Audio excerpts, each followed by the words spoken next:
Hey guys, this is Storm Productions, aka 4673, and I'm back in Essence Part 3, I think.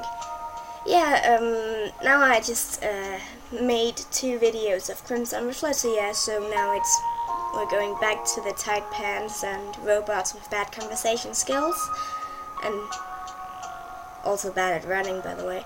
Anyway, I know I'm going back to the old days and storms of videos are coming, and that's probably because I'm sick and extremely bored. So yeah, that's what's going on in my life. I won't save. I don't know if I can hold this pattern with 2 videos of one thing and then 2 videos of another thing. I'm just going to play what I feel like, and then yeah, I'm not giving up on either of them, but just playing what I feel like, you know? So yeah, this is Essence. Let's just go on with it. A skeleton grin masked with rotting flesh. Oh, nice. Bares its teeth in greeting, dusty glasses dangling above a broken nose. The brittle corpse beneath me gives as I lurch away. Nice. Screaming only fills my throat with the putrid air, and I slip again in the puddle of congealed around it. What is this? What is this place? I scramble to get up, but repeatedly I fall in the slippery blood, kicking the floor. Yuck! And Carcass refusing to loosen its grip. Machine or not, I wheeze. The stench is unbearable. How can one body smell so bad? Just one. A brief glance down the hall reveals that there are many more than one. The ring of light above me stenches just far enough to illuminate several of other corpses crumbled against the corridor, lumped over each other in a forgotten blood-encrusted heap. Ah! My head throbs, a sudden flash of green shooting before my eyes. For a moment, I lose consciousness. The pain is so intense. Aren't I a machine? Why is this? Again, just as I regain my senses, the noise flashes through my head. I hear screams echo at the edge of my consciousness. Far gone are the footsteps of Kath and my pursues as I ebb in and out of the foreign darkness. Kath, you big idiot! Don't leave me! You will never get away with this, Kath. Darkness that grows blacker and blacker as I stare into the soulless sockets of the husk beside me. I lay in earth as thousands of lights flash before my eyes, all gathering into one clear image, where the corpses lying in the hall become men upright, donning white coats, and the walls rebuild and repaint themselves.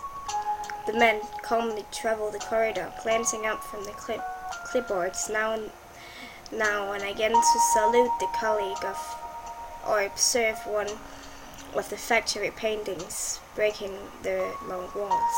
I think this is something from the past. My theory is that this robot that we are playing as is some kind of really powerful robot that they made, and then it just exploded and killed everyone. But I don't know. The picture is peaceful but maddening.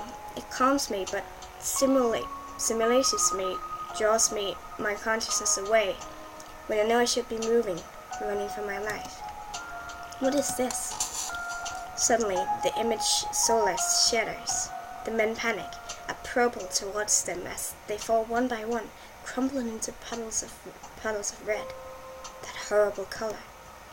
Painfully, my horrifying vision faces in and out, the men alternating between fleeing visages to slumping corpses, the walking dead steadily advancing towards me.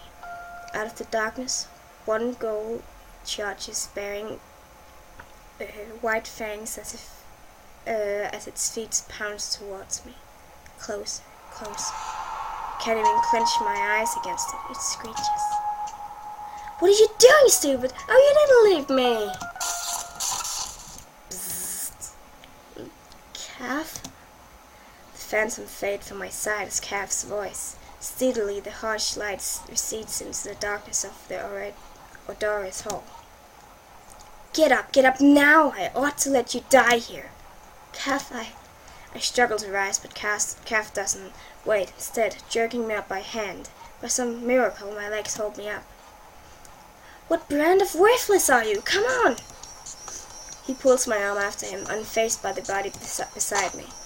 Just as we take up, an iron grip grabs around my arm, forcing both Calf and me to the floor. Gah, are you kidding me? A wicked grim gleams above us. Its Garrington owner sweats in shadow. Although he steps into the light, a foot tucks neatly into his jaw before I can get a look at his face. Blood splattered from the man's mouth as Calf pulls back his leg and retakes my hand. I don't have time to screw around, man. Let's go. You!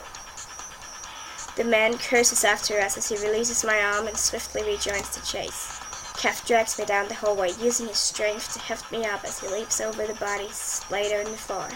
I've no idea where he hides that kind of power in his thick, thin frame, but he slicks around every obstacle as deftly as I can. I don't know what should have happened to me if I woke up alone here, and I have no idea why Calf has stuck with me this long. He obviously loves us. More than anything, I don't want to think what would have happened if he had not stared me from the haunting vision of a few moments prior. What else would I have seen? I don't want to know. But I have to keep going. Eventually, I'll learn exactly what I have woken up to.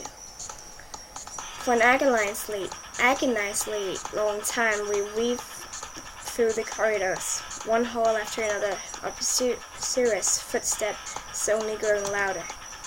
I have no idea where I'm going, but I don't think Calf does either.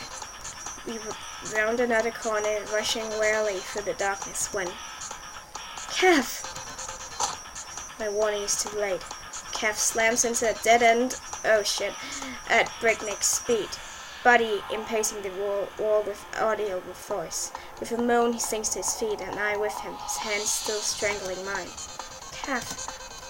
I extend my hand to him in concern, but he immediately swats it along with my other way. Don't touch me, I'm fine. Well, I'm just worried about you, sorry. So he says, but his voice betrayed his pain. I would feel bad for him if we had the time. Footsteps resound behind us. Scrambling to my feet, I fish blindly in the darkness, running my hands along the walls until my fingers cut a doorknob. It will have to work. Calf. I urge him quietly. This time it's me who jerks him up by hand, pulling him in, slightly shut the door behind us. Irritatingly enough, the room I choose to hide in boasts a huge skylight that allows only a few shadows. A sharp glare masked particularly by the hand he uses to massage his aging forehead indicates that Calf has made the same assessment.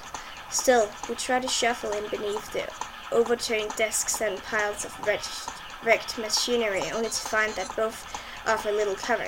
Eventually, Calf rises, his face burning with frustration. It's pointless. I don't know why we even tried to hide in the first place. It won't do us any good. I nod, having realized the same thing a few minutes ago, but still it can't be pointless. We have to survive. Clump, clump, clump. I nearly jumped 5 feet in the air, so intoxicated by the temporary silence that I almost forgot that we were being chased. The men's footsteps plunge through the wall, door creaking and slamming as they force them open. Just a few moments, they will be here. I glance at Calf, who has gone rigid, sweat stippling his forehead. What do we do? When Calf remains frozen, I realize it's up to my own wits. But what? We're trapped! I haste around the room, rechecking hiding spots to ensure No room in the pile of broken computers, no cover under the broken table. I sweat, pace, and panic. Come on, you can do it. A marvel that a machine like me can feel fear so accurately, pulse ringing in my ears, though I have no blood and gut wrenching through. I do not eat. Clump, clump, clump. I start for Calf's side. After several of seconds pass and my thoughts remain fruitless, when I notice the ring of light gleaming at my feet. It's its own Volgen, and my words epiphany explodes from my lips. Calf, the skylight! Consternation melts from his face, shock and embarrassment replacing it. If you would have given me a second longer, I'd thought of that. Men speak just outside the door, silencing Calf at once. I realize it's already too late. Just help me get out, we don't have time. My eyes fly to the battered table without waiting on Calf. I jerk under it and scoop off the skylight. With one side of its leg broken, it rests a sharp diagonal, but I won't. Oh, oops. Shuffling onto the high side, I can nearly reach the window, but it isn't nearly good enough. If I jump, it'll... Shit. Aha! He's still just called heavy accent. I fall as the door tears open, strong gloved hands catching me just before I hit the ground. You idiot. I completely failed, and Calf's livid snarl only makes everything worse. I slither out of his arms, dejected. What should we do? Our pursuers have found us, and you're just screaming like a baby. Thank you, Calf. Ah! Calf rose, and I look up just to see the blur of his form bound off the table into the air and straight through the window above. Like a cat, he lands. Oh, he lands lightly on his feet, little shots of glass sprinkling around him. I freeze in place, gawking. Do normal people just... What are you doing, stupid? Get out of here! My heart racing, I scramble onto the table. Aha! No you don't, girl! Our pursuers, who had seemed as dumbfounded as me, finally start to act. Apparently they weren't expecting something quite like that out of such a scrawny, tight-pants boy. The man whose words had chased us along lunges at me, blonde hair, swooping jacket trailing behind him as he dashes around. Two other men will follow him. Rushing to detain Calf. I can balance as it is. I can barely balance as it is, and with the man lurching towards me, I'm absolutely hopeless. I leap for the edge of the skylight and instead land right on his arm. Nice. Oh no! Let me go! Let me go! Once he locks me in. I'm sorry, I was interrupted. Once I'm in his, he locks me in a vice grip. No amount of flaying around enough to break free. His palm alone covers my face, and in struggling, I only summon laughter loud and large enough to shake mountains. Oh, girlie, I have to admit, admire you for trying, but please, you're going to kill me if you keep going. Fine, let's kill him. Not if I do first. Gah! Flunky! How did we just get that name? One of the men howls at Calf's as Calf swipes a leg across their nose. The other grunts as a knee impacts his gut. As Calf turns his back, my captor swiftly moves to disable him. Okay, I have to end the episode here. I will see you in the next one. Yeah, let's see each other next time. Bye.